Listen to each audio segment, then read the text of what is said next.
जय श्री कृष्णा। राधे राधे। आज हम सुनेंगे देवशयनी एकादशी की व्रत कथा। आइए सुनते हैं।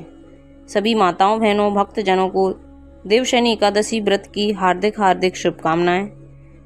एक बार धर्मराज युधिष्ठिर ने कहा, हे केशव, आषाढ़ शुक्ल एकादशी का नाम क्या है? इस व्रत के करने की विधि क्या है और किस देवता का पूजन किया जाता है? श्री कृष्ण कहने लगे कि हे युधिष्ठिर, जिस कथा को ब्रह्मा जी ने नारद जी से कहा था वही मैं तुमसे कहता हूँ। एक समय नारद जी ने ब्रह्मा जी से यही प्रश्न किया था। तब ब्रह्मा जी ने उत्तर दिया कि हे नारद, तुमने कलयुगी जीवों के उद्धार के लिए बहुत उत्तम प्रश्न किया है, क्योंकि देवशयनी एकादशी का व्रत सब व्रतों में उत्तम है।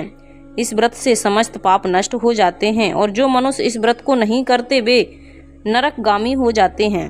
इस व्रत के करने से भगवान विष्णु प्रसन्न होते हैं। इस एकादशी का नाम पद्मा है।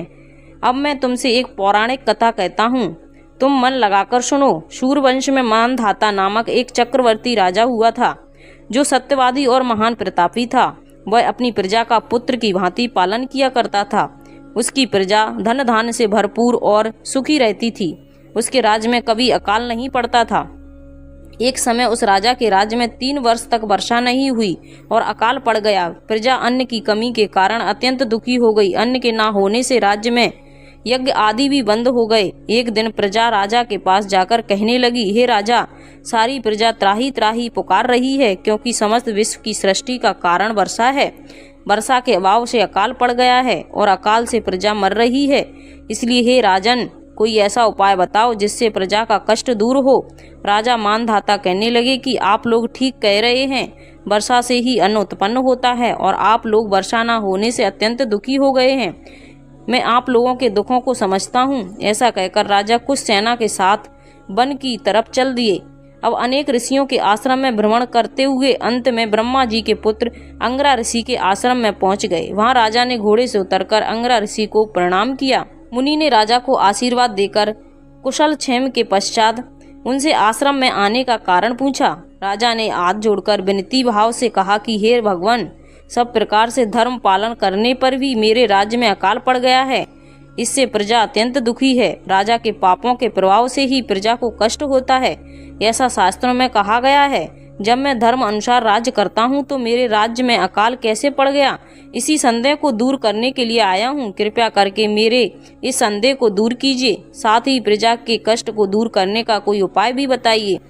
इतनी बात सुनकर ऋषि कहने लगे कि हे राजन, यह सतयुग सब युगों में उत्तम है। इसमें धर्म को चारों चरणों में सम्मिलित किया गया है, अर्थात इस युग में धर्म की सबसे अधिक उन्नति है। लोग ब्रह्म की उपासना करते हैं और केवल ब्राह्मणों को ही वेद पढ़ने का अधिकार है।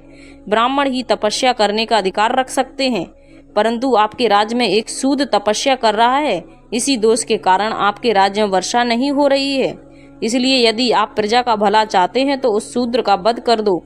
इस पर राजा कहने लगा कि हे महाराज, मैं उस निरपराध तपस्या करने वाले शूद्र को किस तरह मार सकता हूँ? आप इस दोष से छूटने का कोई दूसरा उपाय बताइए। तब ऋषि कहने लगे कि हे राजन, यदि तुम अन्य उपाय जानना चाहते हो तो सुनो। आषाढ़ मास के शुक्ल पक्ष की पद्मा एकादशी का विधि पूर्वक व्रत करो। व्रत के प्रभाव से तुम्हारे राज्य में अवश्य वर्षा होगी और प्रजा को सुख प्राप्त होगा, क्योंकि इस एकादशी का व्रत सब सिद्धियों को देने वाला है और समस्त पापों को नाश करने वाला है। इस एकादशी का व्रत तुम प्रजा सेवक तथा मंत्रियों सहित करो। मुनि के इस वचन को सुनकर राजा अपने नगर को वापस आए और उसने विधि पूर्वक पद्मा एकादशी का व्रत किया। उस व्रत के प्रभाव से वर्षा हुई और प्रजा को सुख पहुंचा। इसलिए इस मास की एकादशी का व्रत सब मनुष्यों को करना चाहिए। यह व्रत इस लोक में भोग और परलोक में मुक्ति को देने वाला है। इस कथा को पढ़ने और सुनने से मनुष्य के समस्त पाप नष्ट हो जाते हैं। तो ये थी हमारी देवशयनी एकादशी की व्रत कथा। अगर आपको अच्छी लगी हो तो प्लीज़ चैनल को लाइक, शेयर एंड सब्सक्राइब कीजिए। साथ में बेल आइकन को ऑन कर लीजिए, ताकि जब भी लेटेस्ट वीडियो अपलोड करें तो उसकी जानकारी आपको सबसे पहले मिल जाए। हम देते रहेंगे आपको सच्ची, सटीक और सरल जानकारियाँ। और कमेंट में ओम नमः शिवाय अवश्य लिखिए। Thank you.